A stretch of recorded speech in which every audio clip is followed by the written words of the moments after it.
Jacqui-Lee Pryce for Shadowboxruk UK. Every single time I look at this young lady, I am so proud. How are you doing? Caroline Dubois, headlining Sunday, April the 5th. How are you feeling, darling?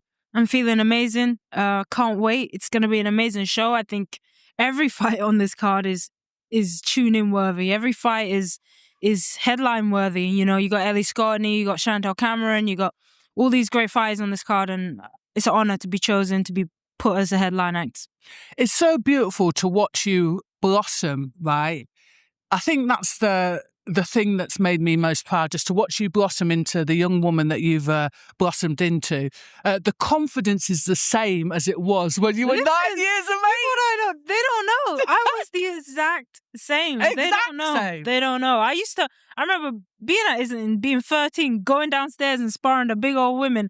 I didn't give a fuck. I just It's true though. I didn't care. You know, I had that energy. This is I believe in myself.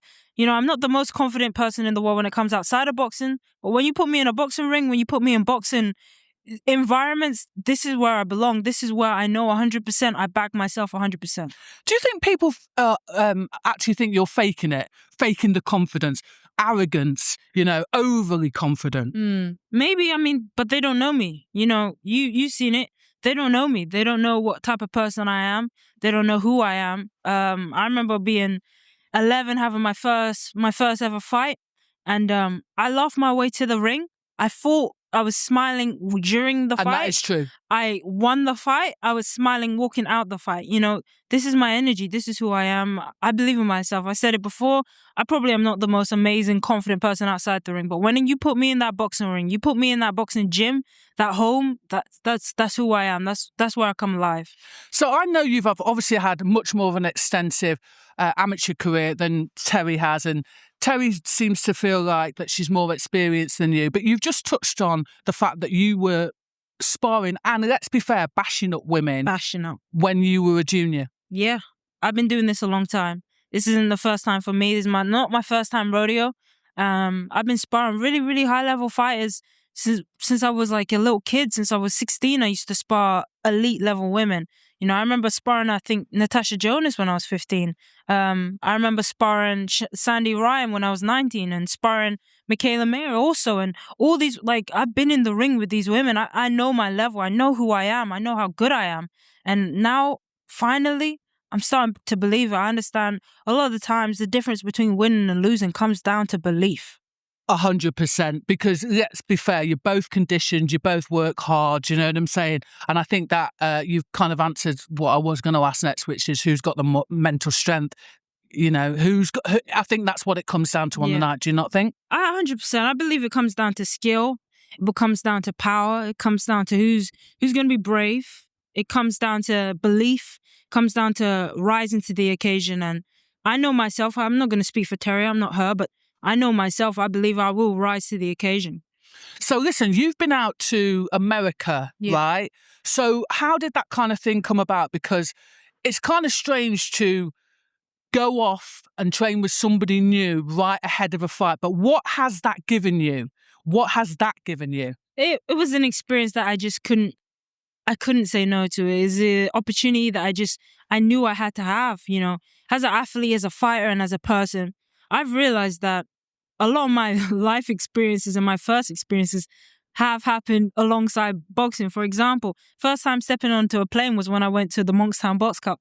First time being in a hotel was when I went to a boxing tournament. The first time meeting strangers and having friends for the first time was boxing. So a lot of my first and my life and my development has happened alongside boxing.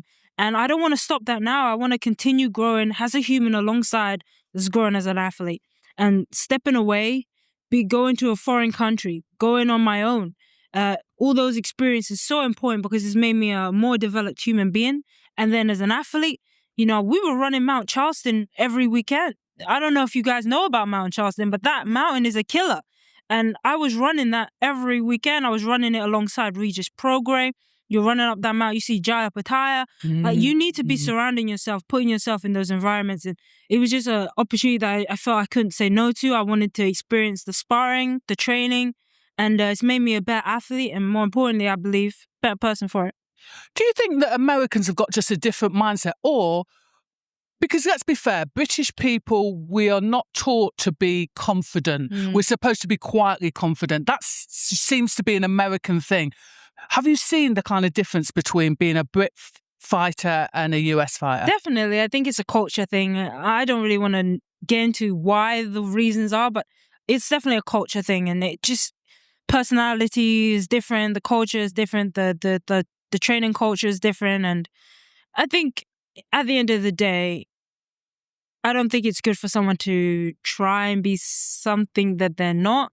If you're not an outwardly loud or want to be that person who puts yourself on that pedestal to receive things and say things, like, then don't be that person. Like, for whoever, whatever, don't do it. It's not going to work. Just be you. But if you are that person, I don't think it's good to allow yourself to be dimmed. And there's a quote there was a movie I was watching on the way to America, and I'm not someone who cries over movies. As a matter of fact, I hardly cry. I can watch the saddest film and I will not cry. But this film, and it wasn't even an emotional film, it was Akila the Bee, the Spelling Bee. You know, the one with Keke Palmer when she was a little kid. And Never seen it. Never seen it. Okay. Never seen it, have I? I don't think I've seen it. But I was like, let me watch something, never seen it before. I was watching it. There was this scene, and oh my God, I couldn't stop. I was like, this woman is speaking to me. It goes this, I'm going to try and remember. It says, our deepest fear is not that we are inadequate. Yeah. Our deepest fear, our greatest fear is that we are powerful beyond measure. It is our light, not our darkness, that frightens us most. We tell ourselves, who am I to be powerful, beautiful, talented, gorgeous, sexy, all of these things? Who am I? But ask yourself this, who are you not to be?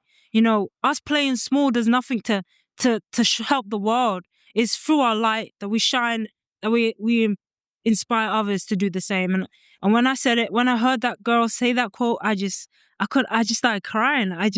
I'm not even a cry. I just started to cry, and it hit me big. As you've obviously read that and it's now soaked into your DNA, because I remember being given that as a youth and people thought I was a bit weird because I used to read it all the time, and then I had it on my wall, and it's just, again, just those moments of growth for you that has been such a pleasure to watch. You know, you're sitting in, you remind me a little bit of David Haye, watching him as a youngster, and there is a surety about knowing where you're going. It's not arrogance, it's just self-belief, like it's written. Does that make sense? Yeah, I believe that it's been a process. I never was like this at first. You know, I felt insecure about who I was and what I was able to. This may sound insane, but I remember going to the Europeans, winning gold and being the only one to win gold, coming back and thinking, I just need to lose one fight and then I can go on and win and continue. Like, I felt insecure about the fact that I was undefeated. Everyone made such a big deal out of it. I felt really insecure about that.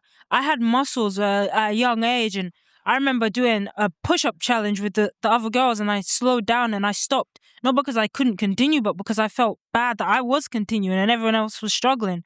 This may sound weird and cliche, but you allow yourself to feel that way. And I just realized that I don't want to allow myself to feel that way anymore. I'm not going to allow myself to dim my light. I'm not going to small myself so other can fit in the room with me. I'm going to fill the room. And whoever wants to be in that room with me, you earn your right to be in that room. But I'm not going to dim my light anymore. You know what, when you're talking about filling a room, and I think that, you know, society has put that on us, that we should not fill the room, we should not be confident. And I'm glad that you're pushing past that and realising your potential. Do you know what I'm saying? Yeah. What has it been like to be working with MVP, and how does it differ to, you know, your other promoter? No, it's been a blessing. I think it's so great to see that MVP are pushing women's boxing. More importantly, they're very innovative. You know, ESPN left boxing, I think a year ago, but it's MVP who's brought them back. Sky Sports was not involved. Obviously, they fell out with the boxer, but it's MVP who's brought them back in, and it's a blessing. And when you got people who are constantly pushing, constantly making things happen, then you know that you're with the right people. And you need to surround yourself with people who are constantly pushing, constantly breaking down the walls and it's a blessing to be with such a company. Lastly, I have to say, you look absolutely amazing. It's nice, like I say, to see how you've blossomed, just sitting comfortably in your own skin.